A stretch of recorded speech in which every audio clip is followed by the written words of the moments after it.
70 साल हो गए, कोई ऐसा बंदे नहीं आए। ये मुल्क उन नौजवानों का था जिन्होंने टैंकों के नीचे जो है बम लगा के घुस गए। लेकिन अफसोस ये यूरोपियन जो है वेस्टर्न कल्चर पाकिस्तान में जितना ज़्यादा आता गया, लोग सुस्त होते गए, काहिल होते गए। वही बहादुर नौजवान अब टिकटॉक पे डांस कर रहे होते हैं, मुजरा कर रहे हैं और अपने जिस्म शो कर रहे हैं। अफसोस करता हूँ कि पाकिस्तानी कौम एक हजूम बन के रह गई है। हमारी पार्टी क्या करेगी? वो नौजवानों की पार्टी है, वहाँ से एक बढ़ के आपको लीडर नजर आएगा। मजहब की बात करें वो भी लगता है कि चूरन बेच रहे हैं। हम अमीर गरीब को जो है कॉन्सेप्ट खत्म करेंगे। एक कानून भी मैं सही सेट कर गया ना, मैं अपने आपको उस दिन का कामयाब समझूंगा। अस्सलाम वालेकुम नाज़रीन, मैं हूं आपका मेज़बान फैसल खान सूरी और आप देख रहे हैं एनपीजी मीडिया।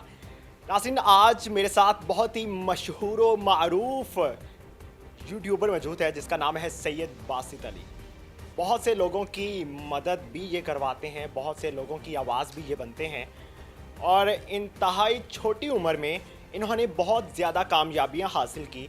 लेकिन अब ये हमें सरप्राइज़ देना चाहते हैं, इस कौम के लिए कुछ करना चाहते हैं, इस मुआशरे के लिए कुछ करना चाहते हैं, इस पाकिस्तान के लिए कुछ करना चाहते हैं जिसका नाम है इस्लामी जमहूरिया पाकिस्तान।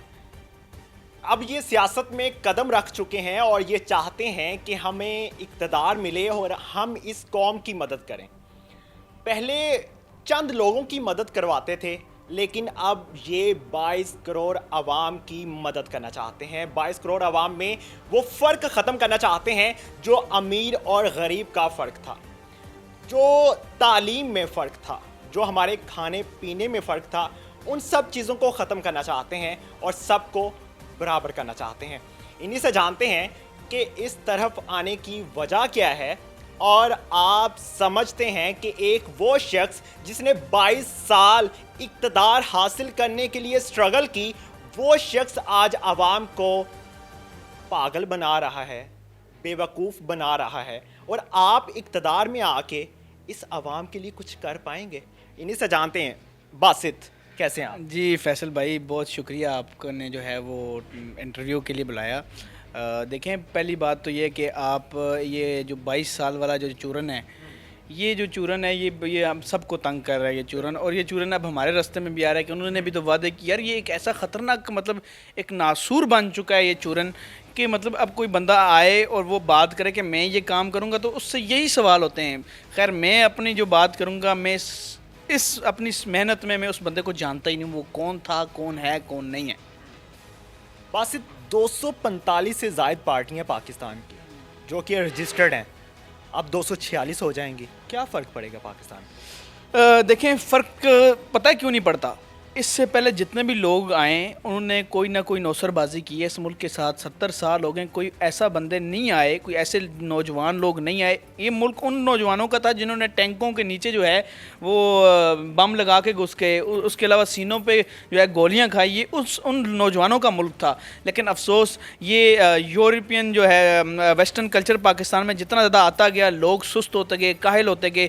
आप देखें, वही टैंकों के नीचे आने वाले नौजवान, वही बहादुर नौजवान अब टिकटॉक पे डांस कर रहे होते हैं, मुजरा कर रहे हैं और अपने जिस्म शो कर रहे हैं। कुछ तो लड़के भी वहाँ पर जो हैं, देखें, दाढ़ी रख कर वो एक लड़कियों वाली हरकतें कर रहे हैं। तो ये नौजवान थोड़ा ही था। तो यही तो मसला है कि इस कौम में कोई ऐसे लोग नहीं आए जिन्होंने सबसे पहली बात कानून की हो।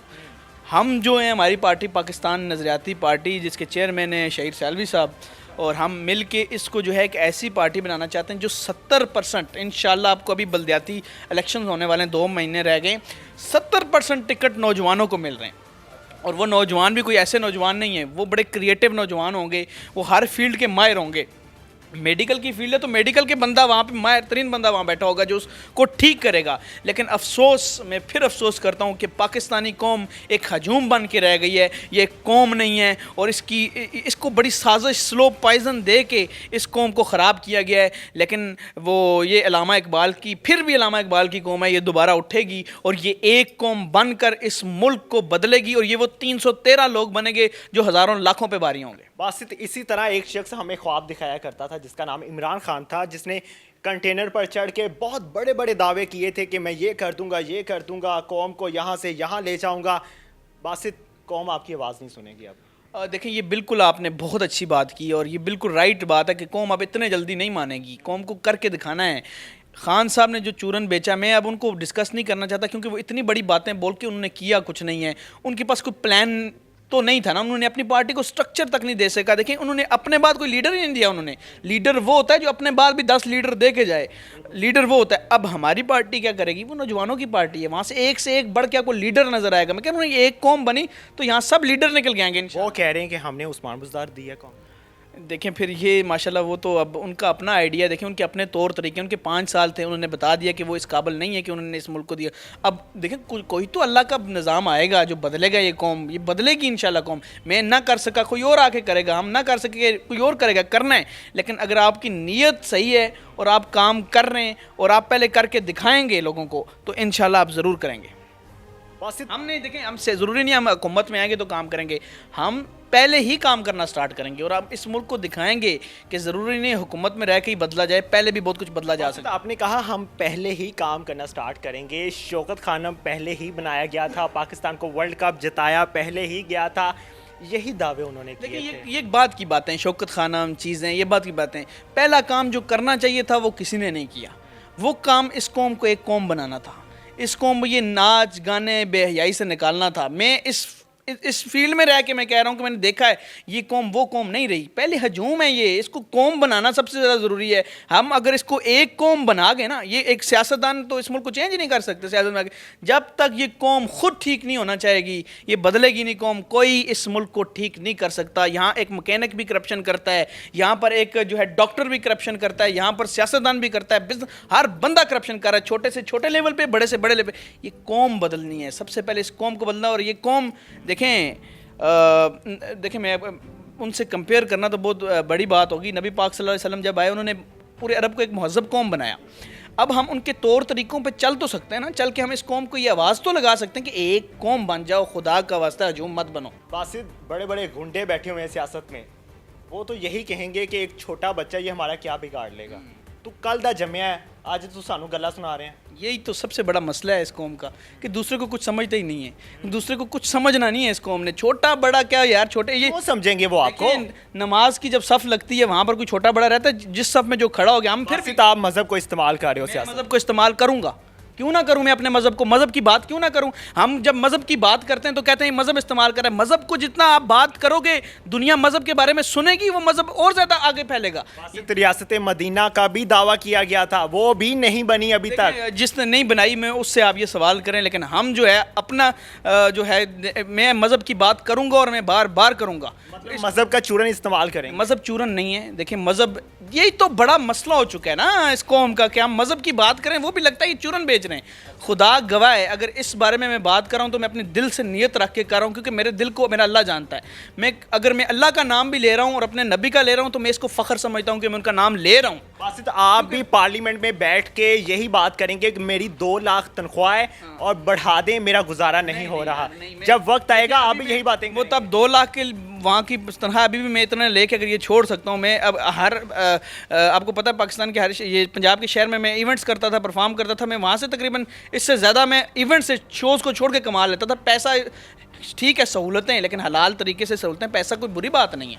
पैसा और तरीक़ों से भी, बिजनेस से, चीज़ों से कमाया जा सकता है, पैसा बुरी चीज़ नहीं है। माइयों की, आंटियों की, मासियों की वीडियोस बनाने वाला शख्स इक़्तिदार में किस तरह आ सकता है? यार ये अल्लाह लाएगा इंशाल्लाह, अल्लाह पे यकीन है। क्योंकि मैंने ज़िंदगी में जब भी अल्लाह पे मैं कहूँ कश्मीर बॉर्डर एरिया से चला था, सिर्फ मुझे आज भी वो मोहल्ला, वो गली याद है जहाँ मैंने सोचा था कि मेरी अल्लाह की मदद होगी और मैं वहाँ पहुँचूँगा मीडिया में। मैं मीडिया में पहुँचा, वहाँ से जहाँ से टीवी पे आना एक सोच भी नहीं थी, तो मैं वहाँ से यहाँ आया हूँ। इंशाल्लाह मुझे ये भी यकीन है, ये अब वीडियो अभी बन रही है क्योंकि मैं आज ये वीडियो एक रिकॉर्ड रखना चाह रहा हूँ कि, और ये रिकॉर्ड इसलिए रखना चाहता हूँ कि मैं आपको अल्लाह पे यकीन की मैं आपको रिज़ल्ट बताना चाह रहा हूँ कि ये रिज़ल्ट आप देख लेना कि जब रिज़ल्ट आएगा आप कहेंगे वाकई, हर बंदा कहेगा कि अल्लाह पे यकीन करके काम करो। तो काम प्लानिंग के साथ आए हैं, पहले मिमिक्री करते रहे हैं, फिर एक्टिंग की है, फिर यूट्यूब चैनल बनाया, अब खुद को फेमस करने के लिए अब सियासत में आ गए हैं कि मैं यूट्यूब चैनल का इस्तेमाल करूँगा और सियासत में चर्चा हो जाएगा। देखें ये आपकी थिंकिंग है और बहुत अच्छी, ज़रा आप जर्नलिस्ट हो, आपके सवाल हैं, आप बिल्कुल ठीक कह रहे हो। देखें मिमिक्री में मैं फेमस हुआ और अभी टॉप शोज़ कर रहा था, मैं मतलब मैं अपनी फील्ड में अच्छा काम कर रहा था, ठीक है। मैं यूट्यूब पे मैं फेमस हुआ, मैं और भी हो सकता था। और एक सिर्फ सियासत तरीका नहीं, सियासत तो वो फील्ड है जहाँ सबसे ज़्यादा आपको बातें सुननी है, जहाँ तो फेम इतनी नहीं है जितनी आपको बातें सुननी है। 4 लाख सब्सक्राइबर रखने वाला शख्स कैसे वोट ले लेगा आवाम के? यार जिसका एक सब्सक्राइबर भी हो और वो नियत उसकी, मैं कहता हूँ सब्सक्राइबर तो कोई वो नहीं है, जिसकी नियत हो वो वोट लेगा। और मैं आपको लेके दिखाऊंगा। मैं अपना पहला इलेक्शन अपने इलाके से लड़ूंगा इंशाल्लाह। क्या मंशूर क्या आपके पास? देखिए हमारी पार्टी का मंशूर तो पूरा तैयार है। हम हर सिर्फ पेपर्स की हद तक है? नहीं, काम करने के हद तक है, वो मैं आपको बताता हूँ। देखिए हमारा जैसे एक मंशूर तबकाती निज़ाम पे मंशूर है, ये है कि हम अमीर गरीब को जो है कॉन्सेप्ट ख़त्म करेंगे। और ये स्टार्ट होता है बचपन से, क्योंकि जब निज़ाम ऐसा दोबारा से आवाम को पैदा करेंगे। ये बहुत अच्छा सवाल है आपका। दोबारा पैदा कैसे कर सकता है यार, ये कैसे, मतलब मुझे अभी तक समझ नहीं। बचपन से तैयारी होती है ये। जब बच्चा पैदा होता है ना, घर से उसको ये बताया जाता है कि तेरी फुफ्फो के बेटे से कम नंबर ना आए, तेरे चाचे के बेटे से कम नंबर ना आए, वरना मैं तुझे मारूंगा, ये करूंगा। उसमें डिफरेंस डाला जाता है, उसके हुनर को नहीं बताया जाता। तेरे अंदर तू अपना हुनर पहचान, कोई बात नहीं, वो तेरी फुफ्फो का बेटा है, इत्तेहाद नहीं बताया जाता। इस कौम का ये मसला, उन बच्चों में इत्तेहाद नहीं बताया जाता कि वो तेरी फुफ्फो का बेटा तेरी ताकत है, तेरी मामू का बेटा तेरी ताकत है। फिर स्कूल लेवल पे आपको बताया जाता है ये लायक बच्चा है, ये नालायक। नालायक क्या क्या क्या उसको ख़राब करते हैं, पूरी ज़िंदगी उसकी ख़राब करते हैं। फिर उसको बताया जाता है वो अमीर का बेटा है, वो गरीब का बेटा है। जब तक बेसिक लेवल से कानून की शुरुआत नहीं होगी ना, तब तक इस मुल्क की नस्लें ठीक नहीं हो सकती। नस्लें बच्चों और नौजवानों से ही ठीक होंगी। और इंशाल्लाह ये नौजवानों की पार्टी, पाकिस्तान नज़रियाती पार्टी, ज़रूर मेहनत करेगी। और मेहनत करने वाले कभी नाकाम नहीं होते। दूसरे बिलावल भुट्टो बनना चाहते हैं आप? मैं तो फैसल साहब भी बनना चाहता हूँ। फैसल कह लें, बिलावल भुट्टो से आप ज़्यादा ठीक हैं और आप अच्छा काम कर रहे हैं। आप अपने चैनल से लोगों की हेल्प कराते हैं। आप अपना कह लें तो मेरे लिए एक फ़ख्र की बात होगी कि आपने इतने लोगों की मदद की है। बिलावल भुट्टो का क्या स्टैंडर्ड है कि वो जिसको अपनी उर्दू ज़बान बोलनी नहीं आती, वो इस मुल्क का, उसको वज़ीर-ए-आज़म अगर बनने का वो कह रहा है, जिसको उर्दू तक नहीं आती, जो बेसिक लेवल की बेसिक ज़बान है इस मुल्क की, जिसको वो नहीं आती, उसकी आप पता नहीं बात भी मेरे साथ, मुझे तो उल्टी आती है ऐसे लोगों की बात करने में, जिनका कोई एक स्ट्रगल, देखो मेहनत ना हो। हमने तो अभी कदम रखा है ना, और मेहनत करेंगे। मेहनत करके जब आएंगे तो हम बताएंगे कि हमारा ये काम है, हमारा हम ये करेंगे।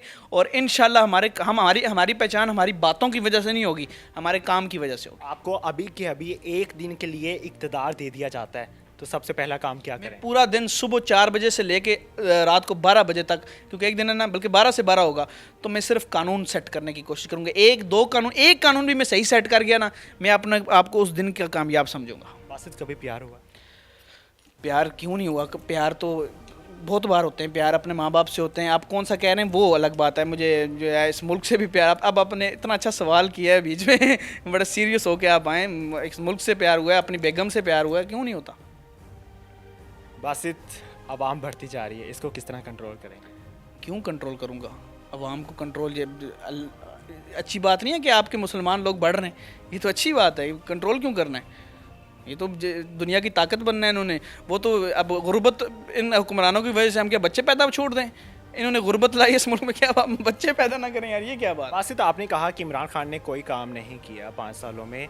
सेहत कार्ड एक बहुत बड़ी सहूलत है, बहुत बड़ी सहूलत है गरीब आवाम के लिए। आप किसी भी हॉस्पिटल में जाके इलाज करवा सकते हैं अपना, तो मेरे ख्याल से काम कर रही है। देखें अभी मेरे एक दोस्त हैं एडी मलिक, वो एक सरकारी हॉस्पिटल में गए हैं। मुझे ना बताएं एडी मलिक साहब। अच्छा, उनकी बेटी बीमार हुई है, तो उनसे पूछें कि सरकारी अस्पताल में उनको किस तरह ट्रीट किया गया। वो इमरान खान के सबसे बड़े सपोर्टर हैं, हमारे दोस्त हैं, आपको भी जानते हैं उनको, किस तरह ट्रीट किया गया। एहसास खाली बातें करने से एहसास नहीं होता। एहसास जब आप हॉस्पिटल्स देखें, इस हॉस्पिटल प्राइवेट आपके हॉस्पिटल्स आपकी जा नहीं सकता है गरीब, और जो सरकारी है वहाँ पर इलाज होते नहीं है सही तरह।